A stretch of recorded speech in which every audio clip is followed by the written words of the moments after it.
when I grew up poor. I grew up poor. I grew up without mentors or really strong people of influence. My family just wasn't it. I put myself through college, paid my way, worked full time, went to school full time, grinded it out, got my first job, and I was off and running. But leading up to that, I can remember in the summertime growing up at my house, we would have our summertime swimming pool that we would use at the house was a garbage can. I haven't told the story to most people, but I used to empty out like a landscape bin and maybe it's an actual trash can, 50-gallon, whatever, plastic, empty it out, hopefully rinse it out. I don't remember. And I would just fill that thing up because it was hot where I grew up. It was at least 100 during the summer. And so it was important to like find water during the summer. And I just remember we didn't really have means. There was a community pool I got to go to if I had a few bucks, but I didn't go there a lot.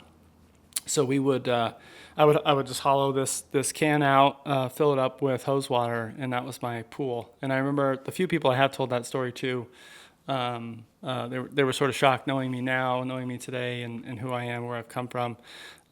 Few people know that. So the other big part of my story growing up that really shaped who I am today. It took me through a little while to get there, but it definitely shaped me, which is my mom leaving when I was 12. And from what I remember, which was a dark time for me, but I just remember getting up. This was my first day of 7th grade. My dad was there, and my mom she was not there, and she had left a note in his sock drawer, something to the effect of, I'm sorry, but I had to leave. No goodbye, no see you later, no love you, son, have a great day in 7th grade. That was it. And so that definitely hit hard. I would say, kind of a tailspin type of time, but I was pretty young, so we had some family around. But going through that, I remember it just really started to shape who I was. I knew I had to become independent. We were poor. My dad was working 2 or 3 jobs. And my brother, who was 2 years older, was just showing me all the things I shouldn't do. So he was a great role model for me in venturing out and doing things that weren't productive and weren't great. So I had him as a role model to say, okay, if you want to end up like that, don't do it that way. Along that way, I started reading Business Week, the magazine, when it was in print. I don't know how I got that subscription. I don't know how I became aware that was even a thing. I just somehow it started showing up, and I started reading it, and that's when I knew I like this business stuff. I like reading about growth and people's stories, and I knew I wanted to go to college and to learn more and further my education. But Business Week was a huge part of my upbringing. And the last part I would say, which is really what brought it all together, the phrase "carpe diem," seize the day. And I learned about that. I was a sad young lad, as you might imagine, after kind of losing my mom in that way. She came back a few years later, so I got to see her periodically. But I was studying a lot of poetry. I was reading a lot of poetry. I got made fun of in high school as a football player who carried around 1,000 inspirational quotes, or Ralph Waldo Emerson, whatever it might be. I was very into poetry, and so that was something that kind of became part of who I was.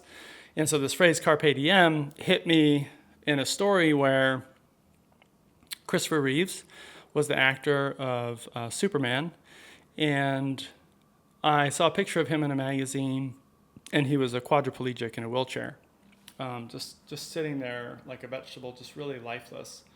And I grew up watching Christopher Reeves go into the telephone booth and turn into Superman with the cape.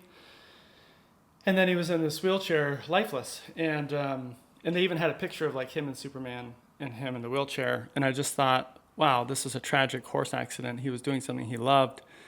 And just life is so precious. It just, in an instant, things can change. So that word, carpe diem, was seize the day. Whoa, hold on. This guy, he was seizing the day, and you just never know what's going to happen on the other end of that adventure. So it's a big thing to me. My mantra, if you don't know Hypeman well yet, my mantra is every day better. That's how I live. That's my version of carpe diem. And all these things in my early childhood really shaped who I was. I wake up literally since a teenager thinking like, how can I make today better than yesterday? Because at that time, I didn't love yesterday, right? I wasn't in a good space. I was in agony. I was in pain, and I was trying to grow my way out of it, but it took years. And so I just woke up every day thinking, hey, how can I make this day better than yesterday? Let's live every day better. And that's what the Hype's here for. That's what the Hype's about. A little bit of business, a little bit of love.